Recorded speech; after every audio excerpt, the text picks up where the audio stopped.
Orta Çağ'ın karanlık labirentlerinde infazlar sadece suçlunun cezalandırıldığı anlar değil, halka korku salmak, otoriteyi pekiştirmek ve adaletin ne kadar keskin olduğunu göstermek için düzenlenen dehşet verici tiyatro sahneleriydi.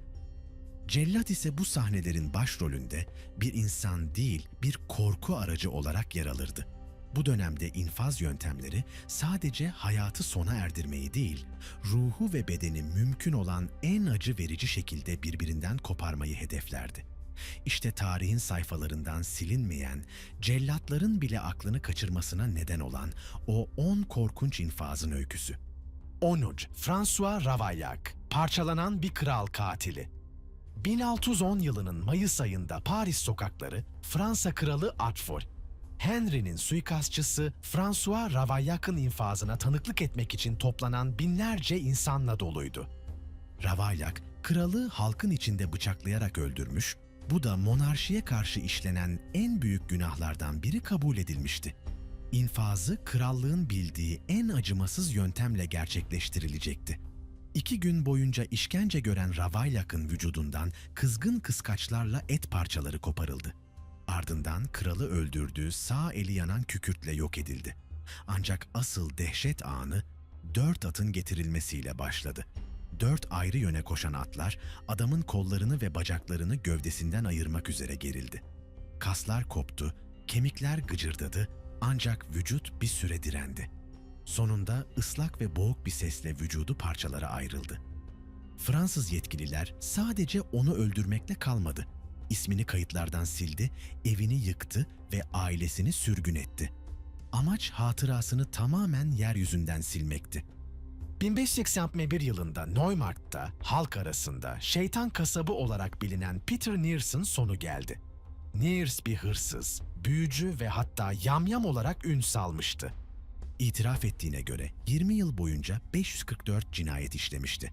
Kurbanları arasında hamile kadınlar da vardı.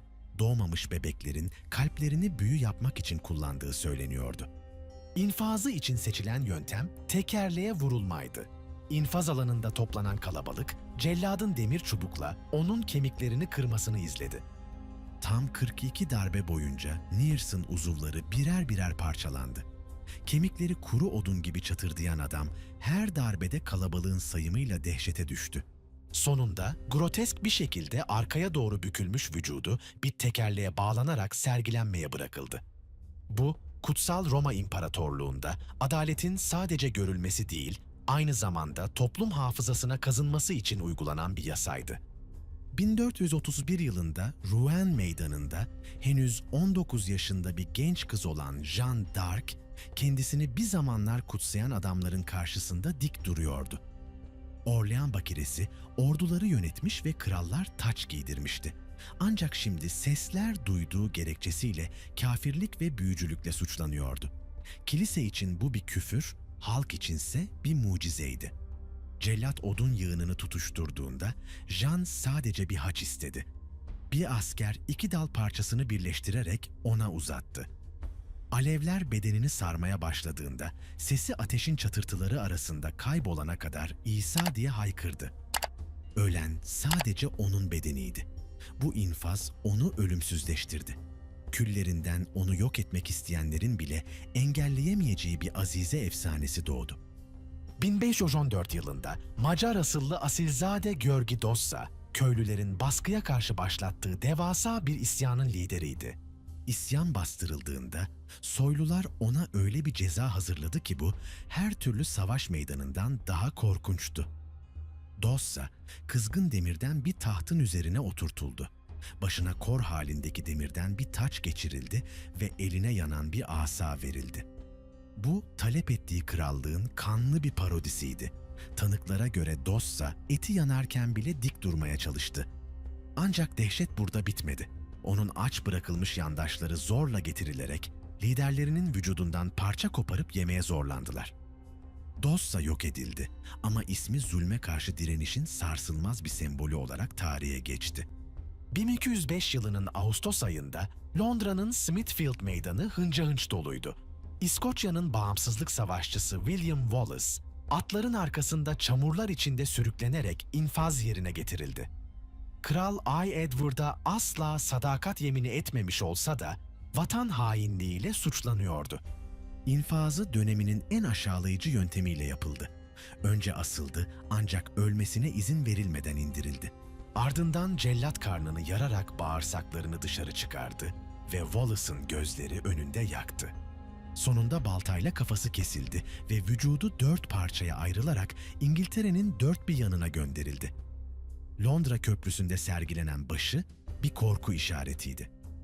Fakat İngiltere için bir hain olan Wallace, İskoçya için ölümsüz bir kahraman olmuştu. 1589 yılında Köln yakınlarındaki Bedburg'da halkın kurt adam olduğuna inandığı Peter Stamp'ın infazı bir ibret şölenine dönüştü. Aylardır bulunan parçalanmış cesetlerin sorumlusu olarak görülen Stamp, işkence altında şeytanla bir anlaşma yaptığını ve sihirli bir kemerle kurta dönüştüğünü itiraf etmişti. Cellat, kızgın maşalarla vücudundan et kopardı, ardından demir bir çubukla kemiklerini tamamen ufalanana kadar kırdı. Başının üzerine yerleştirilen ahşap bir kurt kafası, korkunun insanları neye dönüştürebileceğinin bir kanıtıydı. Onunla birlikte kızı ve sevgilisi de idam edildi. Bu olay, kötülüğün sadece canavarlarda değil, insanların içinde de yaşadığı fikrini tüm Avrupa'ya yaydı. 1586 yılında York'ta Margaret Clitheroe adlı bir anne ve eş inancı uğruna ölümü bekliyordu. Katolik rahipleri gizlice sakladığı ve evinde yasaklı ayinler düzenlediği için tutuklanmıştı. Mahkemede konuşmayı reddetti ve "İnsanlar tarafından değil, Tanrı tarafından yargılanacağım," dedi. Bu sessizliği onun kaderini belirledi. Bir kapının altına yatırılan Margaret'ın üzerine yüzlerce kilo ağırlığında ağır taşlar yığıldı. Kemikleri birer birer kırıldı ancak dudaklarını ısırarak tek bir ses bile çıkarmadı.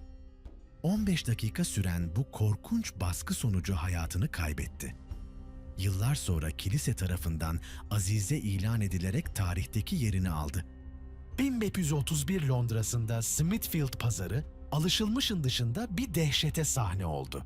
Bir aşçı olan Richard Rose, çalıştığı piskoposun misafirlerini zehirlediği gerekçesiyle diri diri kaynatılma cezasına çarptırıldı. Kral Vectina. Henry zehirlemeyi vatana ihanetle eşdeğer sayan yeni bir yasayı sırf bu durum için çıkarmıştı. Rose, dev bir kazanın içine oturtuldu. Kaynayan suyun içinde kaçmaya çalışsa da gardiyanlar demir çubuklarla onu geri ittiler. 3 kez çıkarılıp tekrar daldırılan Rose'un bedeni sonunda parçalandı. Bu yasa sadece 16 yıl yürürlükte kaldı ancak Rose, İngiliz tarihinde bu yöntemle ölen tek kişi olarak tarihe geçti. 1435 yılının ilkbaharında aşkın nasıl bir felakete dönüşebileceğinin kanıtı Tuna Nehri kıyısında yaşandı. Berber kızı Agnes Bernauer, Bavyera Dükü'nün oğlu Albrecht'e aşık olmuş ve onunla gizlice evlenmişti. Ancak asil bir kan taşımadığı için bu evlilik krallık için bir tehdit olarak görüldü.